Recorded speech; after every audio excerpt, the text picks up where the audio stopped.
folks. It's 7 o'clock, so I think we're going to get this show on the road, as they say in the business. And we're so glad for you to join us tonight. My name is Paul. I'll be your host. It is Wednesday, April 7th. Where has the time gone? It's just flying by. As always, I like to welcome our church family and let you know that our Wednesday night service is considered an oasis for many of us. It's that time when we get together between Sundays to reconnect and to revisit our teachings and have community. Reverend Jeff set up our Wednesday nights to be a place where we can be together as a community, to be spiritually refreshed between Sundays. He introduced our Wednesday night service in the Sot Song style, with the intention that they all be informal, intimate, and rich. And that's our intention tonight and our desire. Sot Song style is Reverend Jeff's version, as I like to say, is where we invite a speaker to speak for about 20 minutes, and then we open it up for that informal, intimate, and rich communication, exchange, and discussion. So sit back and enjoy. I want to remind you of our annual theme, Timeless Wisdom, Evolutionary Vision. And our monthly theme this month is, I don't have the right theme. Paul made a mistake. I think it's Entering the Unknown. There we go. That's close enough. Thank you. Thank you. That sounds good. Someone didn't update their notes. Oh my God, I'm firing that secretary named Paul. He's out the door. We still love you. Don't even worry. It's perfect. It's absolutely perfect, Paul.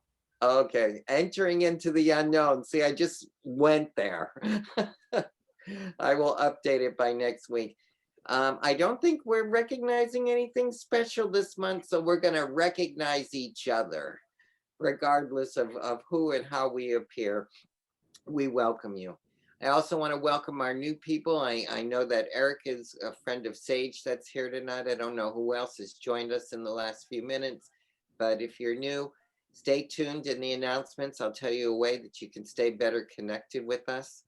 And please note that we have a very active and strong team of Zoom technicians behind the scenes that's taking care of us.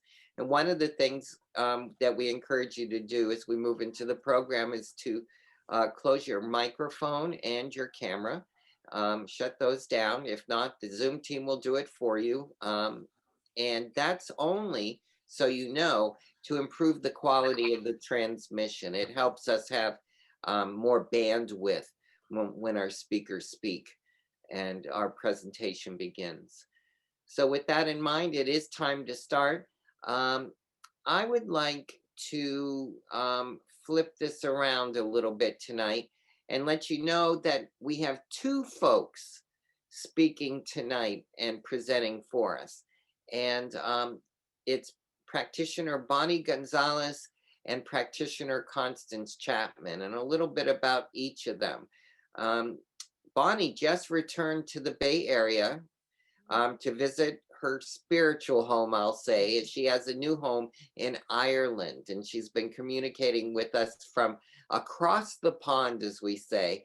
But she's here in the semi-Bay Area flesh right now in this digital land. So you're almost back on your time zone, our time zone.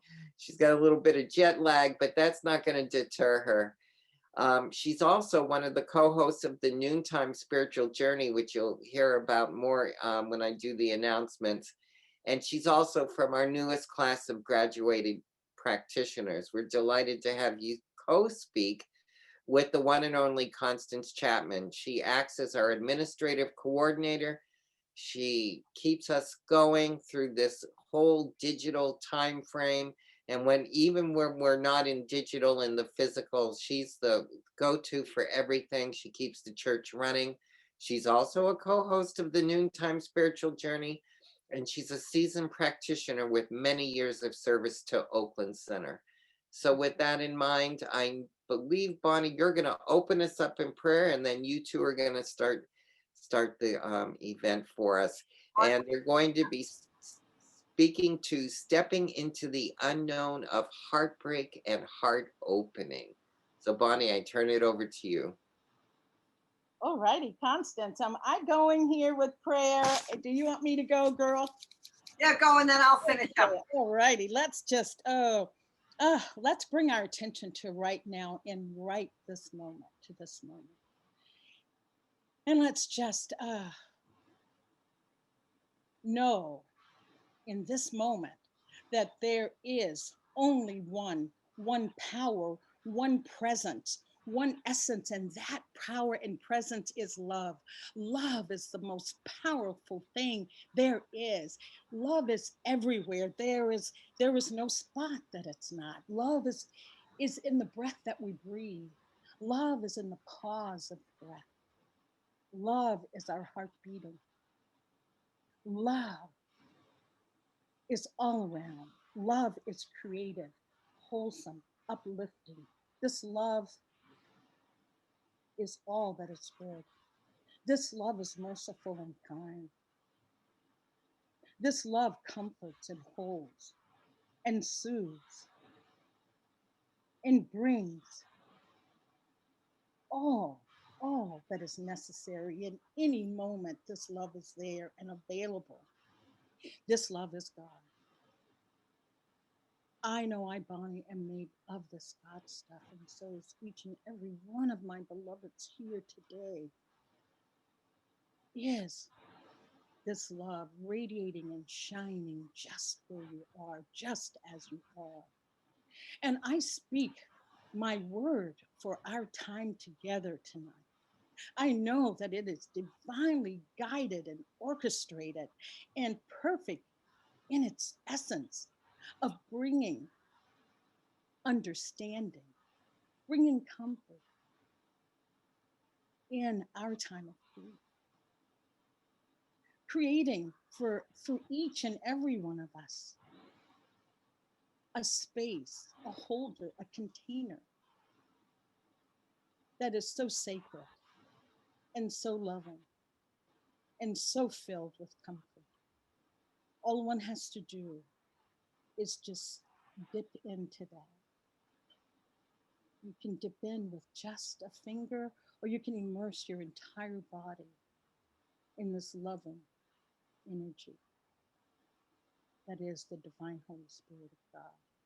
And I just give thanks for the knowing of the truth of our time together. And I release my word into law that always says, yes, yes, yes. And so it is.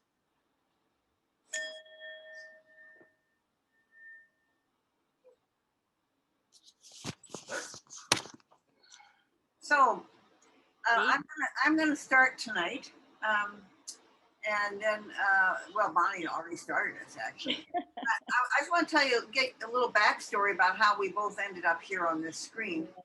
A few weeks ago, Reverend Jerry, I was talking to Reverend Jerry, and she said she really would like to get her name off the Wednesday night service list for a while because as a staff minister, most of you know she's one of the ecclesiastical leadership team. And at the team level, we had already talked about wanting to open this night up to some different teachers and speakers, and she had her plate full. So at that time, I knew that Bonnie was coming back from Ireland. She hasn't been able to do a Wednesday night because it's the middle of the night in Ireland right now. And I also know that she's a hospice nurse for many, many years. And personally has had more than her fair share of grief to deal with in the last while. So I thought it would be really fun, and I was just so excited about her coming back. I just thought it'd be a lot of fun to do it together. So I asked her, and she said yes. And then several days later, I'd been having some dreams that were bringing me right into the feelings of being in grief. And the feeling had stayed with me during the day, and I sort of went, what in the world did I do to myself? Why am I doing this? You know, so I talked to Bonnie, and I said, well, why don't you just do it? And she sort of said, oh, yeah, maybe, and we talked about it. But then what happened is that each time we kept talking about what we wanted to do. And each time I found myself in a different space with grief, which showed up with me giving Bonnie a whole new idea and another quote to work with. So she was, and so I finally acknowledged that grief is not static, that that my emotions and the energy level kept changing. And so what I wanted to talk about kept changing, because I have a really strong belief that in the one mind, and that I know that if I'm feeling something, there's probably other people out there who are feeling it as well. It may show up differently, but it's the same feeling. So during one of our talks, we decided that rather than have a set program, we would have a dialogue with each other and then with you. And that's what we're going to do. So even before Reverend Jeff transitioned, I was grieving. I knew that I was very grateful that he was taking a leave of absence. But I was grieving because I was whole. I knew that there was a possibility he'd come back, but I didn't think the probability was very strong. Yeah. And yet I found that it wasn't, even after he transitioned, nothing was easing up. And I've lived with myself long enough to know that what was showing up was multi-layered, that it wasn't just one thing. And so I got curious. And it's not that, oh, isn't this wonderful kind of curiosity? Oh, and let's go see what this museum has to offer kind of curiosity. It was like a curiosity, you know, like, oh my God, here we go again.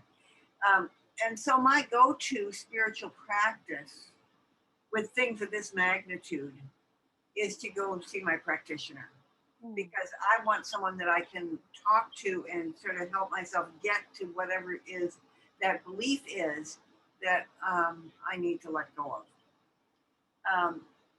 And so so I made an appointment, and by the time I actually saw my practitioner, I realized that I was angry at almost every male in my life. Paul actually got off the hook, as did my grandchildren, my grandsons. But almost everyone else, I could find some reason to be angry at them.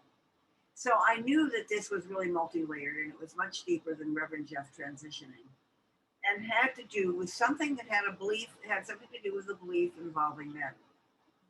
And I also know that anger can be part of grief. So I knew that the anger was okay. It wasn't like I was judging myself for it. And I didn't want to stay there that long. So I knew that I was entering a journey that wasn't going to be fun and that would be worthwhile. I've done this journey before with other beliefs that were looking to be released, and know that while the road is rocky, the result is worth a few potholes, or maybe lots of potholes. Mm-hmm. And since that session, I've had lots of grief dreams. And mostly what happens is I have that dream, and then that feeling will stay with me. And so the day, it's hard to get that day going. Well, this morning I woke up after yet another night of heaviness. And instead of letting that feeling hang out, which is what I'd been doing, I had a new idea. And I blessed the dreams. And I thanked God for taking me on this trip, because I know that no matter how hard it may be, one day I'll look back and realize that my consciousness has shifted for the better. That something will have cleared out. With, you know, some people say it happens like that for them. It doesn't for me. It's like I keep going, and then all of a sudden I just sort of look back and go, oh yeah, that's no longer hanging on there. So, so I want, Peter, can you show that first slide? So Reverend Sally shared this image with me the other day, and it's a slide of Jesus on Zoom at the Last Supper. So you can see what that would have been like. that. So Jesus is there saying, one of you shall betray me. And one of the things that me, Lord, is it, oh, sorry, is it, no, and they're interrupting each other. Matthew, you're on mic. Lord, you're the host. You can unmute. Sorry, guys, I was frozen. What did I miss? So I thought about that and I laughed at it. And I imagined that Jesus, being human, knew he was starting on a rough journey as well. And even though he had the foresight, it didn't stop him. And grief is that way too. We can know the stages. We may have experienced it before, but we can't stop it. We can suppress it, we can interfere with it, or we can put on our seatbelts and go for a grand ride, trusting that the driver, who's actually God, only takes us to more of our good.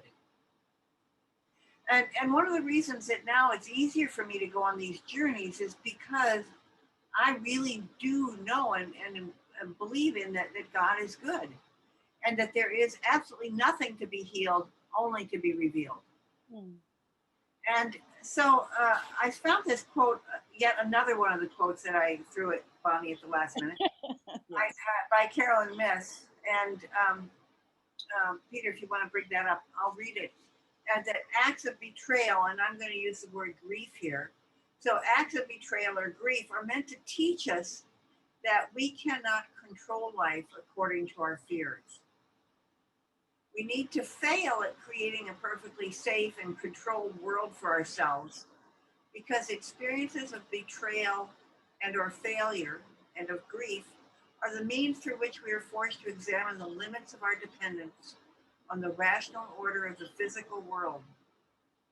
Although acts of betrayal and grief can be excruciatingly painful to both those dying or the betrayed and the betrayer, those left behind, the spiritual reason for these experiences is to get us to examine why we compulsively seek to maintain human order and gain physical power while mistrusting divine chaos.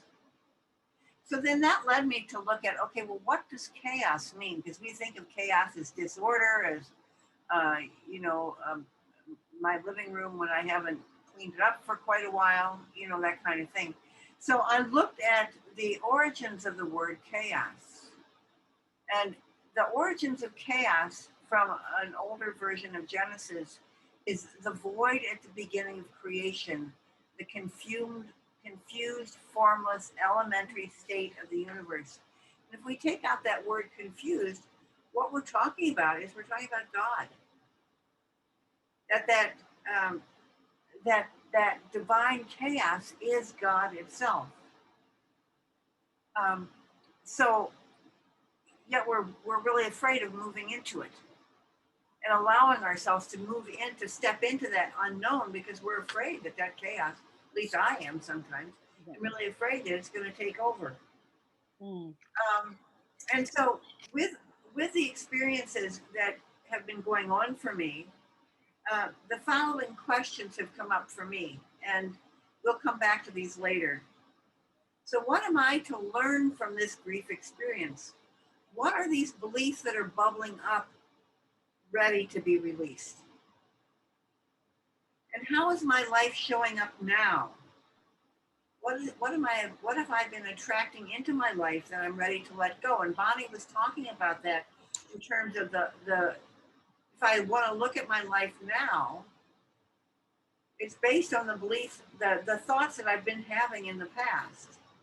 So how do I want to hold myself moving forward? And what are the beliefs I want to take moving forward so that I have a different experience? So those are the questions that sort of I've been working with, both by myself and with my practitioner. So my friend Bonnie. Yes. Where are you with grief today? Oh my gosh. Constance, that's like a hot potato. That's thrown like a hand grenade at me to say, oh, where's your grief? The first thing that comes to mind when you say that, like, where's your grief? How's your grief today? Is that Rumi poem, The Guest House. And I'll just recite it. This being human is a guest house. Every morning, a new arrival. a joy, a depression, a meanness. Some momentary awareness comes as an unexpected visitor. Welcome and entertain them all, even if they are a crowd of sorrows who violently sweep your house empty of its furniture. Still, treat each guest honorably. They may be clearing you out for some new delight. The dark thoughts, the shame, the malice, meet them at the door laughing and invite them in. Be grateful for whoever comes because each has been sent as a guide from beyond. And with holding that, the part that I really hold in there is clearing me out for some new delight because believe me, I'm ready for some new delight. I was in Ireland for many of you that may not know, I was in Ireland for 7 months and had planned to continue to stay on, but just circumstances and events that happened, I was back for a short time. And 2020 was, I know that it's been difficult for everyone. And what is that? No comparative suffering. But 2020, I lost my youngest brother and I lost my oldest sister very suddenly. And also a best friend that was the Cupid for my husband and I. Someone said that 2020 went home and put on a wig and came back as 2021. And that feels so true. Came back for Reverend Jeff. It's like, wow. So coming back, my re-entry back into the US has been really bittersweet. It's wonderful to be here. But I was in Ireland when my sister passed suddenly. So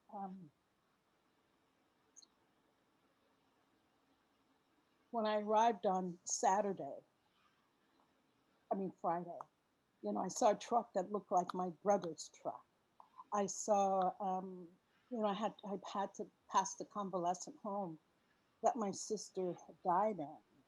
So it's been, it's like suddenly grief was back where I felt initially on leaving Ireland on Friday, oh my gosh, I'm going to the Bay, I'm going to have wonderful time. And suddenly, back in the throes of grief. And there is one thing I must say about grief, and I have had quite a bit of experience with grief, is that you have to, or I, Bonnie, have to let grief have its way with me. I just let it be. I feel that when those times come, they come to pass. They don't come to stay and linger in my body. Only if I deny it, only if I clamp down at those times will grief hang around or linger. It comes through, it comes up, it's like a wave. Even at the beach, how everything is calm and a wave comes and then it recedes again. So I, just coming back also to the community that's in grief with Reverend Jeff. There was a quote that I read by, I think it was Ram Dass. And this master was dying. He was dying of cancer. And the parishioners were just begging him, please don't go, please don't leave us. And I love this. It said, the master said, don't be silly. Where can I go? I'm just dropping the body. I'm not going anywhere. And I feel like that is so true with all of us keeping Reverend Jeff's memory alive. I mean, my favorite quote from Reverend Jeff was, my work is my work to do. I love that one. And his presence will always be with us. So therefore, he is with us. He is living through us.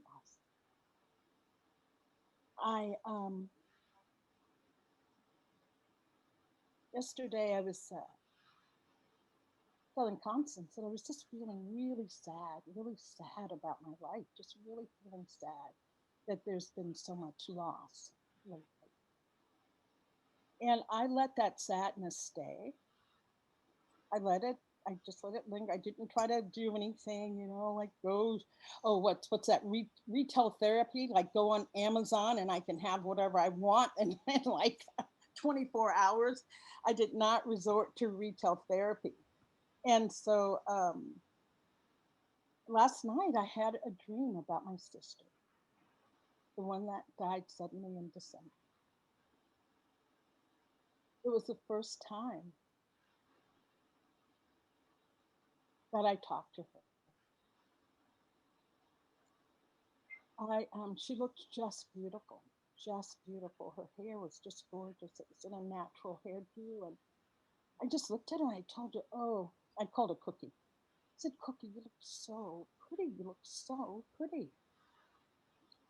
And I just took, and she brought me sweet treats. She brought me some sweet treats. And this is the part that's really bizarre. It's like, it's nothing I've ever seen before, nothing I've ever tasted before, but it was a sweet treat. But anyway, I thanked her and I looked her in the eye. I mean, just really held her eye. In the dream, I knew that I was dreaming. And I held her face in my hands. And I looked her in the eye. And I said to her, "Why did you leave me? Why did you leave me?" And as I said yesterday, I, had that sadness. And having that dream helped me realize that sadness was about feeling abandoned by my sister. And the quote that I just read, that Ram Dass quoted, "Don't be silly. Where can I go? I'm just dropping the body. I'm not going anywhere." So my sister is here, is here with me now. And so is my brother, but he's a little bit more cantankerous and he may not want to be around.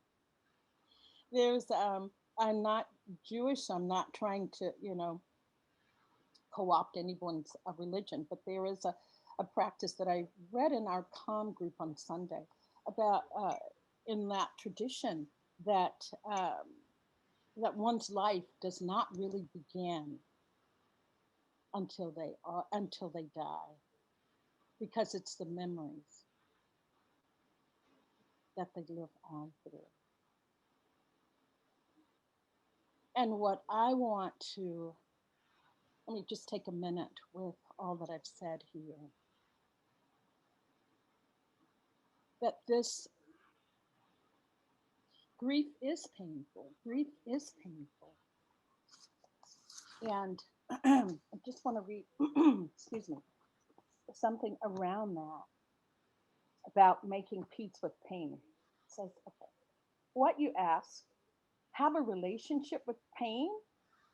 Crazy as it may sound, pain is one path to the sacred.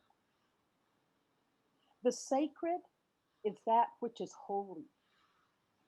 To be holy is to be whole. Pain and love are not two sides of the same coin, they are one coin. To love is to risk pain, to invite pain into our lives. The word passion comes from the Latin to suffer. When we are most passionate, whether with a person or an idea, we suffer the loss of ourselves in another. And when that other leaves us, we feel bereft.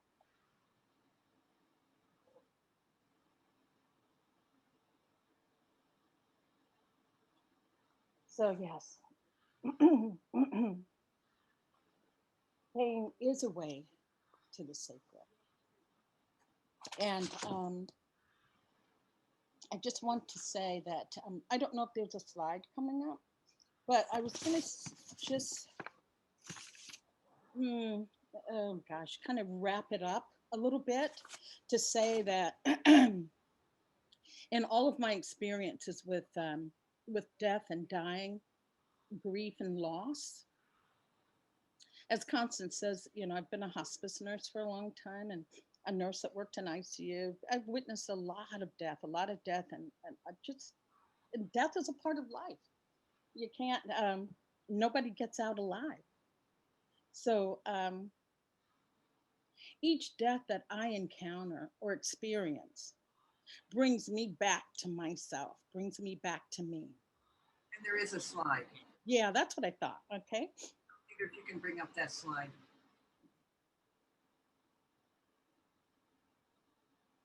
I'll go ahead and finish. It brings me back to my life. Each death announces to me that I too have an expiration date, that I too will die. And these are the questions that come up for me when I face death, be it with a patient or a loved one or a friend. The first question that comes up for me is, am I living the life I want? Am I happy with this life? How do I want to be remembered? What adjectives do I want people to use?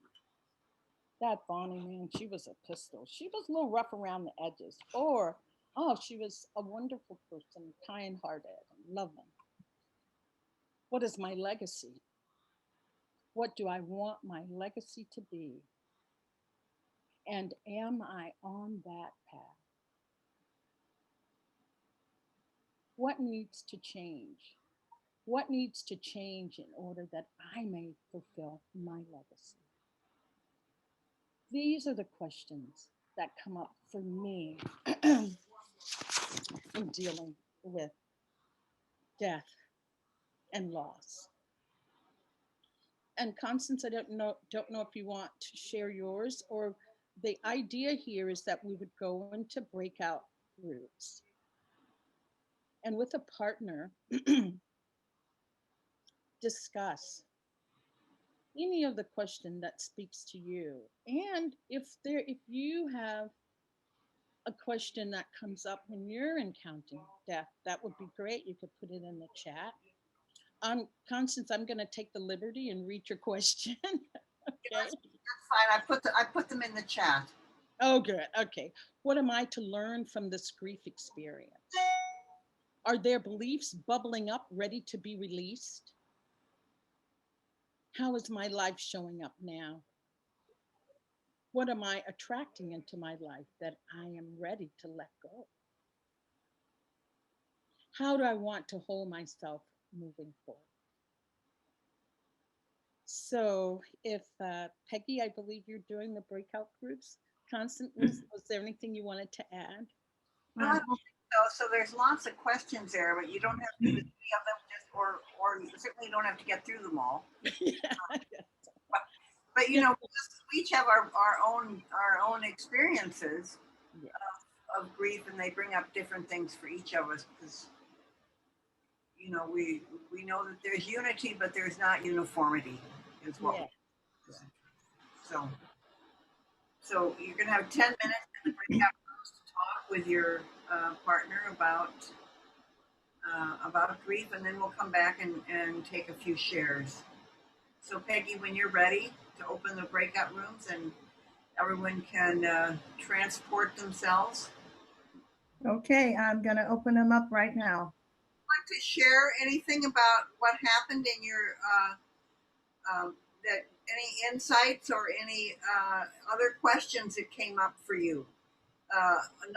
Is there anything that the direction that grief sends you that we didn't talk about? Yes. But I want more love in my life. I just want more love in my life, and that's all I can speak for myself, really. Yeah.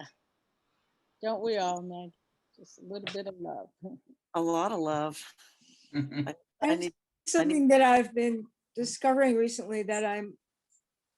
Who is that? being able to talk to people, it's Judith, being able to talk to people about grieving in various different situations here is a great gift. It is. And it makes me realize that I am not, I don't feel, I believe I used to feel fear about dying. Now the main thing I'm focusing on is that I don't want to leave. There are people that I don't want to leave. That's the main thing. I'm not afraid of me leaving my body behind. I'm just thinking about, the ones that I care about, in my family and friends that I'd be leaving behind. And that's different. I used to be very afraid of dying. So that's something that came out of asking myself some of these questions. Great. Constance has my kitty reincarnated. That's what my kitty, that's just what Neo looked like. That's a beautiful cat, Constance. What's the name of that cat?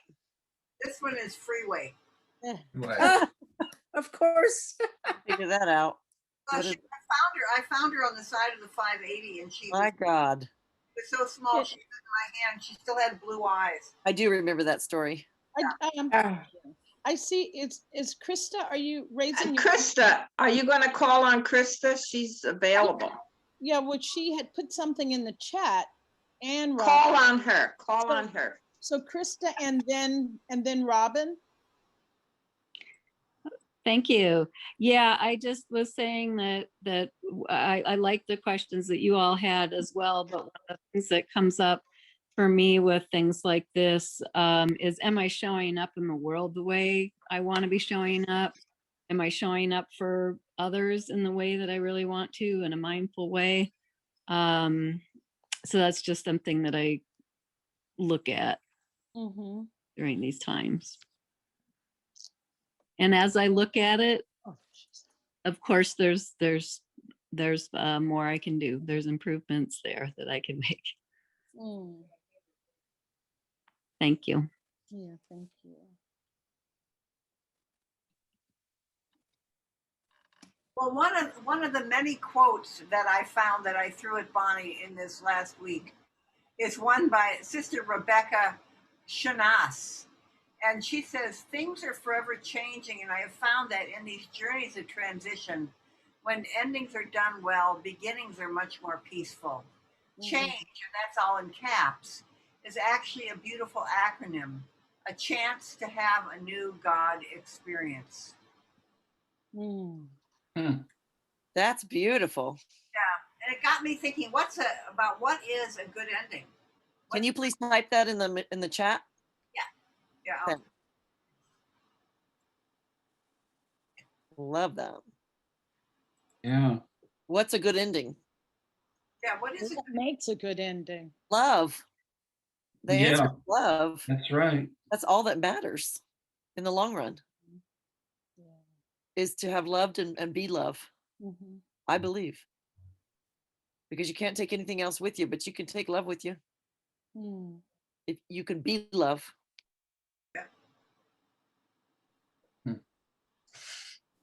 Yeah, you can be loving.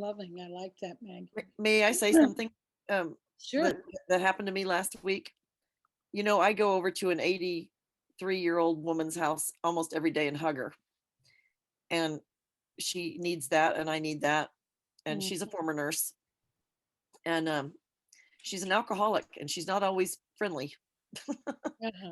And I was over there, and I've had a wild, very rich wildlife.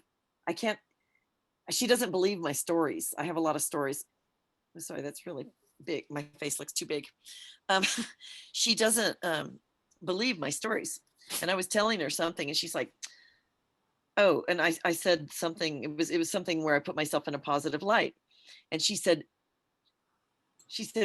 well, I just don't believe you all the time. And she said, you're really putting yourself up. She said, you're really putting yourself in a very positive light. And I just looked at her incredulously, and I said, well, Judy, if I don't do it, who is going to do it? Who will? I Okay. was flabbergasted. I was flabbergasted. And I said, I said, Judy, you and I both have been put down. Your mother died early and your stepmother put you down. My own mother put me down on a regular basis. And I have to put myself up some of the time. I said, you hear me put myself down. That doesn't do me any good. You putting yourself down doesn't do any good. And you putting me down doesn't do me any good. So stop it.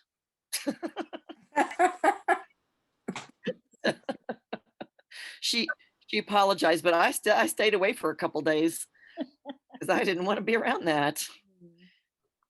Great. I want to sort of wrap this up so that Paul and because did you want to do something before I finished up, Bonnie?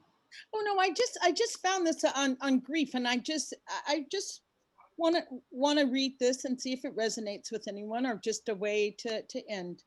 And then I'm going to read from Dan Morgan. Oh, good. Okay.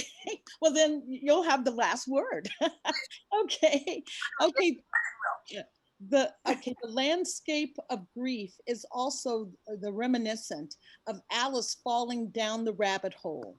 One moment she's dozing in the garden, and the next moment falling into a world where nothing is right. Who is she? What is she? Where is she? Eventually, after many trials and tribulations, Alice wakes up. But she will never look at things quite the same way again. Grief is like this too. It can change your perception. Yeah. So thank you. I think that one of the things that grief can do, if we're willing to embrace it, is that it can open us to being the more of who we already are. Mm-hmm. And so a few days ago on the noontime call, I'm going to read you part of this message that Dr. Dan Morgan in his book that we're doing, Spiritual Journey. And the topic for the day was when life achieves greatness. A person comes to real greatness when instead of taking from life, they give. Greatness of life is dynamic. It is a going concern, like a river. Its unity consists not in the absence of cross currents and back eddies, but in its total flow and main direction. A river can have rapids and waterfalls, and still move powerfully one way. Our lives must become steady, one-directional. We must identify ourselves with something greater than ourselves, to which we give ourselves. And I think that's one of the things that grief can do, is it can remind us of that. And so, so just thank you for everyone who shared. Yeah. Thank you for your patience. Yes. And so now we're going to being present. Thank you for your presence. Yes. We're going to turn it back over to the amazing Paul Presutti. Mhm.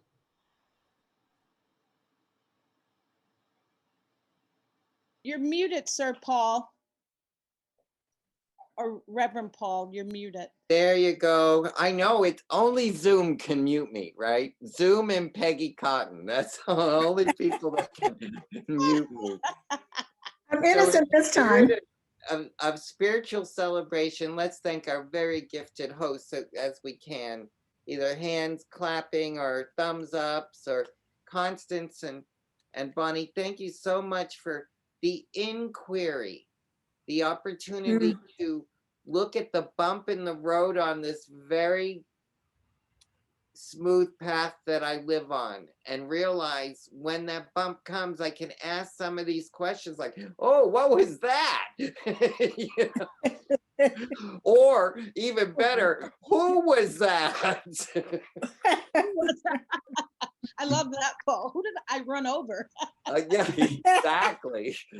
Oh my. So with a little bit of humor, I'm grateful to both of you, and from my heart, where humor resides and has its free reign in my heart. Thank you so much, ladies. I got some announcements for y'all, and they're short and sweet tonight. Constance was succinct. So Peter, if you're ready, my friend, let's get going. Here we go. What's happening on Sunday, April 11th? It's Reverend Jerry, where she'll continue with the April theme of stepping into the unknown with a talk on winds of change. Meditation is at 10, and the service starts at 10:30. Next Wednesday, April 14th, will be practitioner and ministerial student Lucian Baker. He'll also be speaking on the subject of stepping into the unknown. Meditation is at 6:30 and service is at 7. I know there's a lot of Reverend Jerry and um, Lucian fans out there, so please tell your friends and join us on Sunday and Wednesday. Also, we were talking about it earlier. The memorial wall for Reverend Jeff is still up, and there is still room for your words, drawings, and love. While you're there, check out the beautiful altar in the social hall that you can view through the window closest to the double door entrance. Make sure you bring a pen. You'll need a pen or a marker, but there's still room to add. We're going to keep that up a little bit longer. Also, during this tender time of releasing Reverend Jeff, if you're wanting to be in a more intimate setting with other villagers, join one of the small groups at the center that are occurring. We talked about it tonight. The Noontime Spiritual Journey group continues to meet Monday through Friday for a half hour of fellowship and spiritual enrichment based on the daily readings of Dr. Dan Morgan. It's a great group, y'all. If you get a chance and you can be there, please join us. Also, practitioner Susan Brecker is leading an in-person small group every Tuesday from 3 to 4. I hear it's happening in the courtyard outside while this weather is so nice and conducive to that. So 3 to 4 in person on Tuesdays. And of course, Zoe's on the call tonight. Practitioner Zoe DeMuro is leading an online small group on Thursdays at 6:30 in the evening. Both groups explore the readings for the week and enjoy the connections the gathering affords.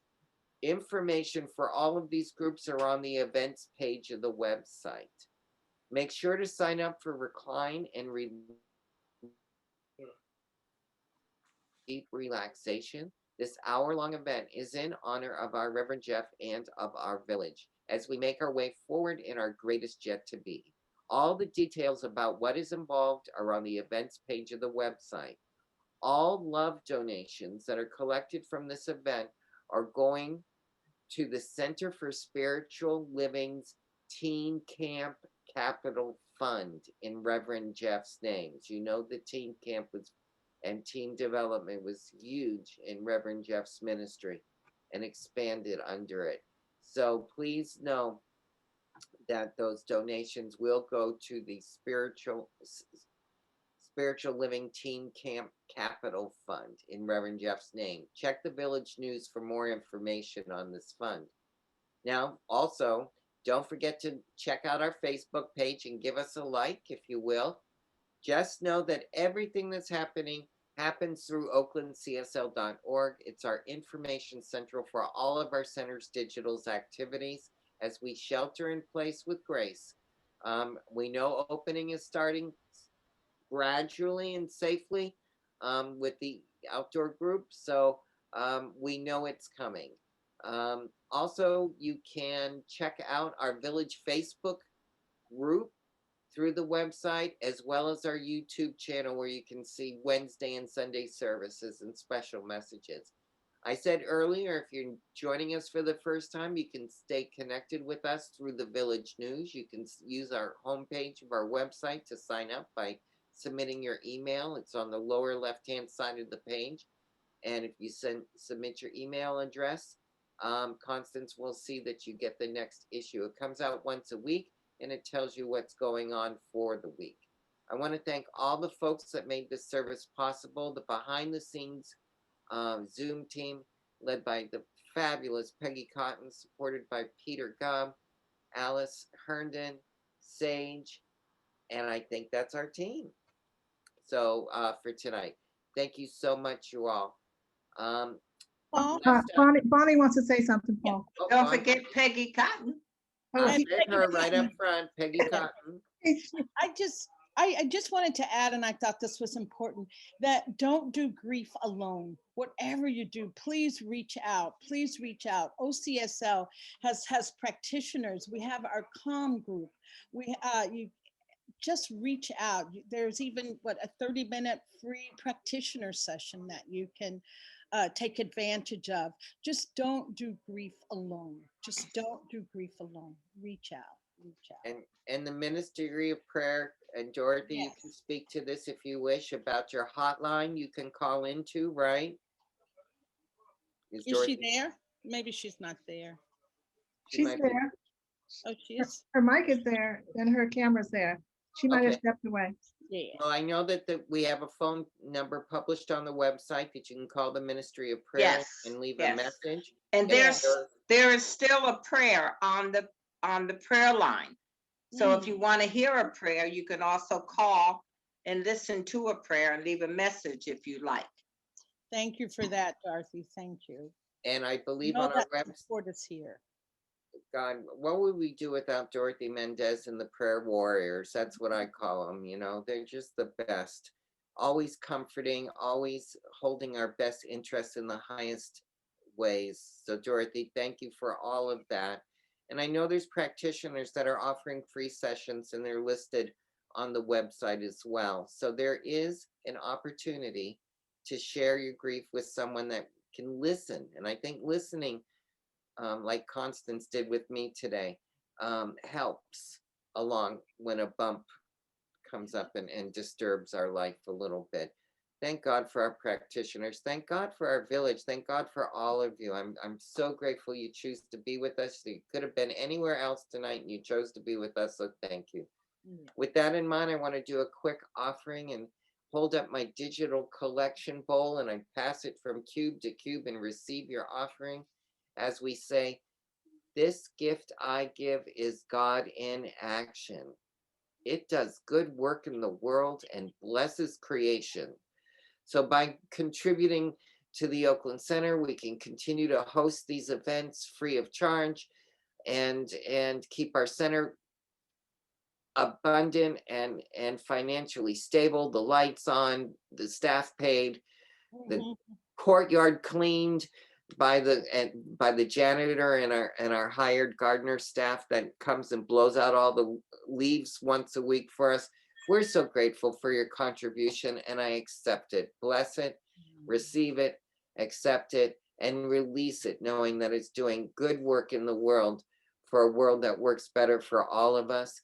Now, if you're interested in donating, you can go to our where else, the oaklandcsl.org webpage, to the donate button for credit cards. Or if you're young like Lucian, you'll text it in at 510-327-3431.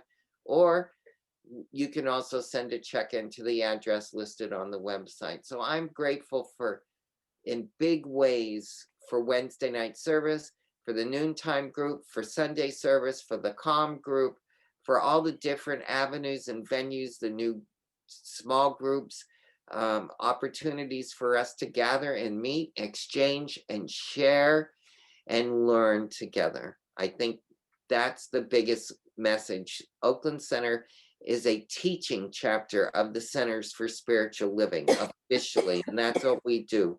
And so I'm grateful to be a part of it. So with that in mind, who's closing prayer? Constance, right?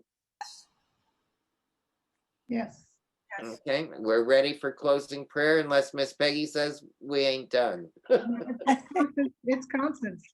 Okay. It's a green D. Let's just breathe into this beautifully rich and deep space, with all the insights that have come forward from everyone here, from their God self. Because what I know is that is all that exists. There is only God. That God is everywhere present, and God is in, around, and through everything that we can see, everything that we can't see. It is the very life blood of all that exists. and that we know that because that energy that we call God is infinite. It is all powerful. It is all ordered, and it is, and it contains chaos. It is the very thing that sprung from chaos, and it is an energy of love. It's an energy of deep and abiding love that loves all of its creation. No questions asked. No, nothing needed, just love. And so I just know that that is the life of everyone on this call. It's the life of everyone that you know. It's the life of everyone that exists, everything that exists. And I'm just so grateful for this time we've had together. I'm just so very grateful for this evening that we've had. I'm grateful for all the heart opening that's happened. And I just claim and know that as we move forward, our hearts open even wider. That as our hearts open, they fill with love. That as we give, so we receive with love. And I'm so grateful for knowing this. And so I just release this word. I let it go. I take my human hands off. There's nothing more for me to do. And so please join me in saying, and so it is. And so it is.